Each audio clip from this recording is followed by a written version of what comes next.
When you start investing in the stock market, you have so many options. You have a variety of different types of stocks. You have people on the internet telling you what are the best stocks to invest in. But these are 5 types of stocks that I stay away from at all costs. They don't have to be the stuff that you stay away from, but there's stuff that I look at and I kind of put them into a category of, I'm not going to touch this type of stuff. And let me know down below what type of stocks that you stay away from at all costs, and let me know what you think about my list in the comment section down below. So the first one is going to be very applicable to my type of channel talking about dividend stocks. These are the dividend traps.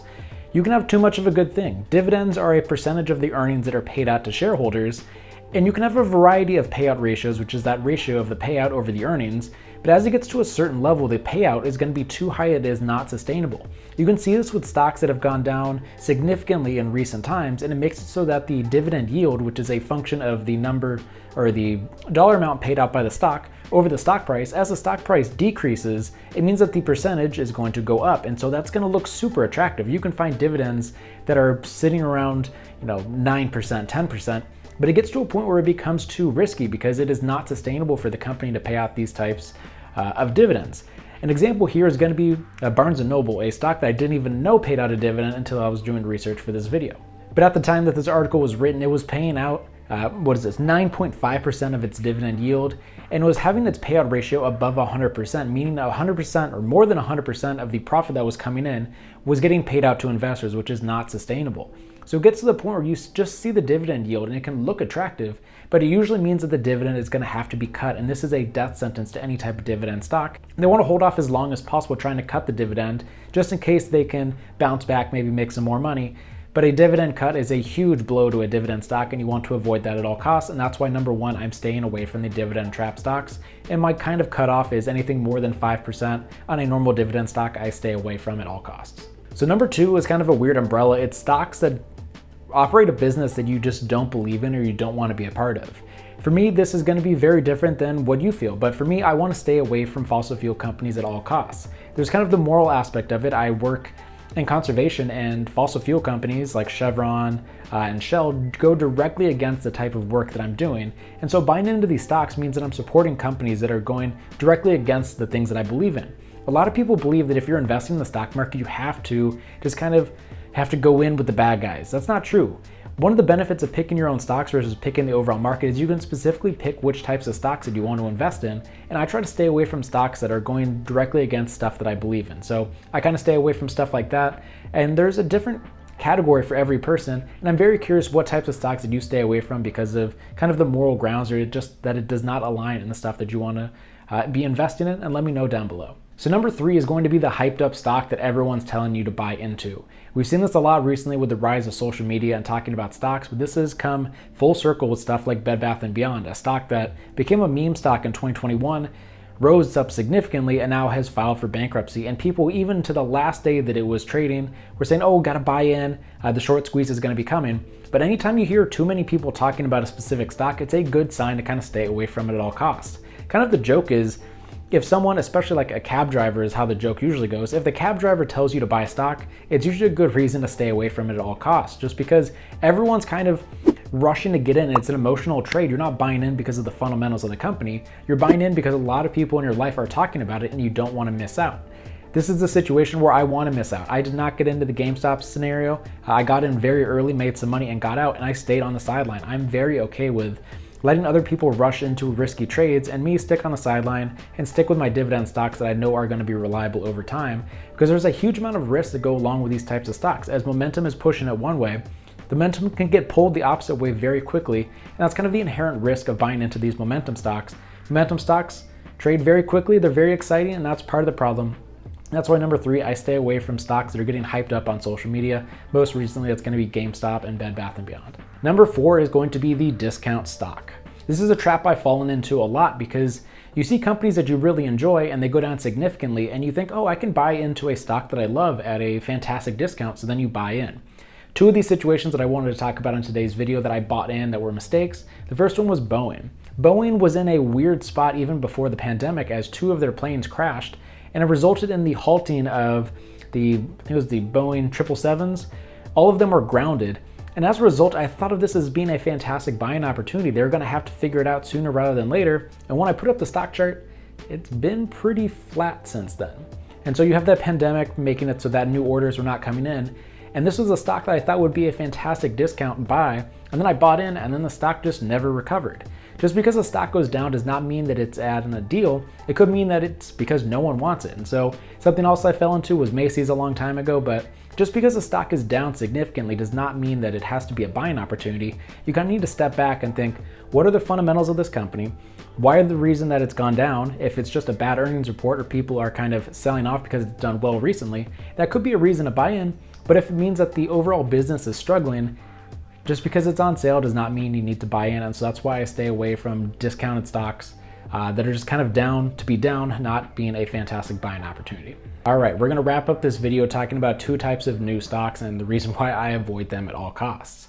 One of them is better than the other, but both of them I think are pretty negative, and that's why I stay away from them. These are gonna be the new stocks. These are gonna be the IPOs, stocks that have just burst onto the stock market. There's usually a lot of excitement behind them.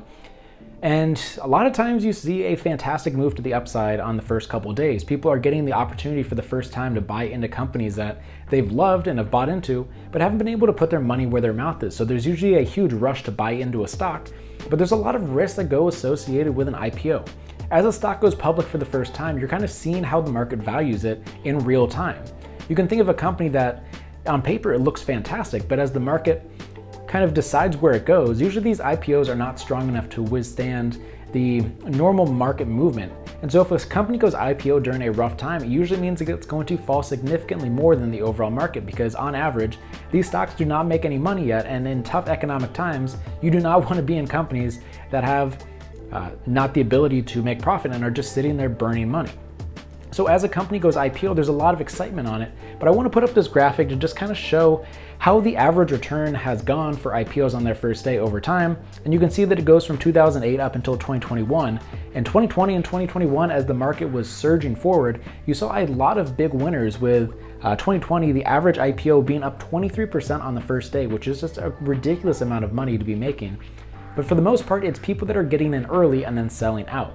By the time you get in, you can have an IPO price at $100, but by the time the market opens and you're able to get in, it could be at $125 already, so you're not buying in at that original IPO price. It's kind of a fake price where the insiders are able to get in, but it doesn't mean that you're able to get in at that price. And this graphic I wanted to show is fascinating because it shows how well IPOs do on average from varying timeframes after it goes public. So the first one, you can see the first day on average, it is going up. But the longer and longer that we look into the future, after 3 months on average, stuff is down pretty significantly. And then as we get down to 3 years, a majority of the stocks are lower than their IPO price.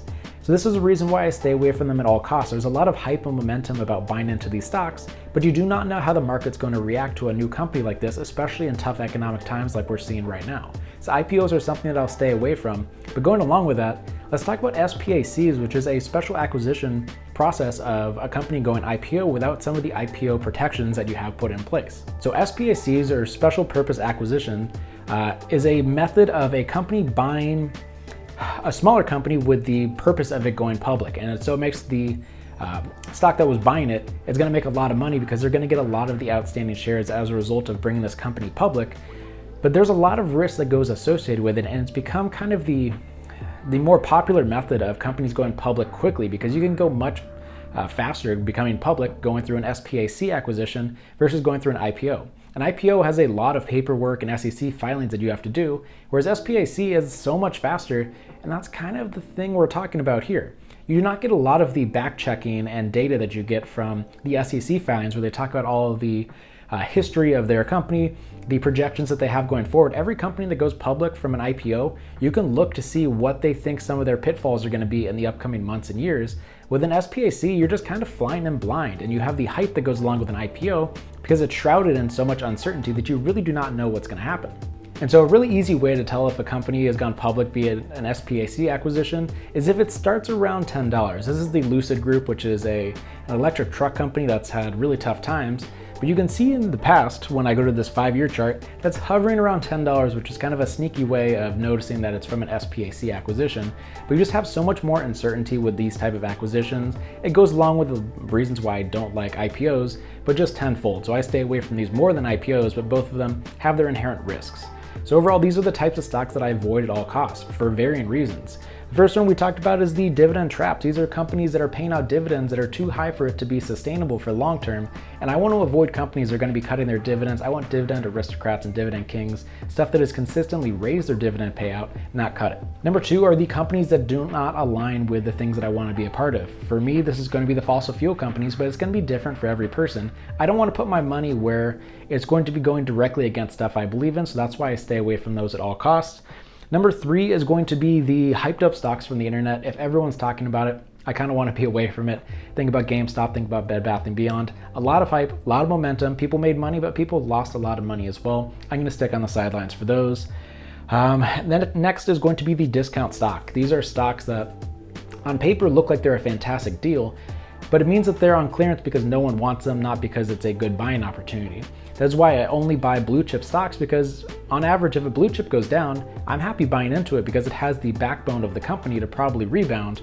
But something like a Boeing, I thought it was going to be big enough where it was going to recover. I was wrong, and the stock price has stayed pretty similar to where I bought in originally back in 2020, and it was just a waste of time and money. And that's why I stay away from those at all costs. Just because it's at a discount does not mean that you should be buying it. There's been plenty of examples of people going to stores and buying stuff that they really did not need just because the sale tag was on it and it made it more attractive that way. And then the final two are going to be kind of similar. They go along together. IPOs and SPACs.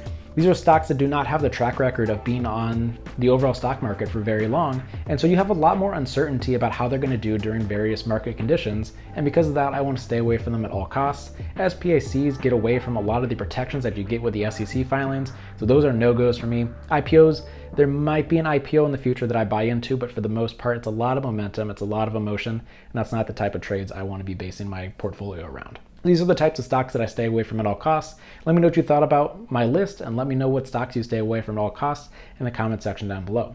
My name is Andy. If you made it this far, please hit that like and subscribe button, and I will see you in the next video. Thank you for watching.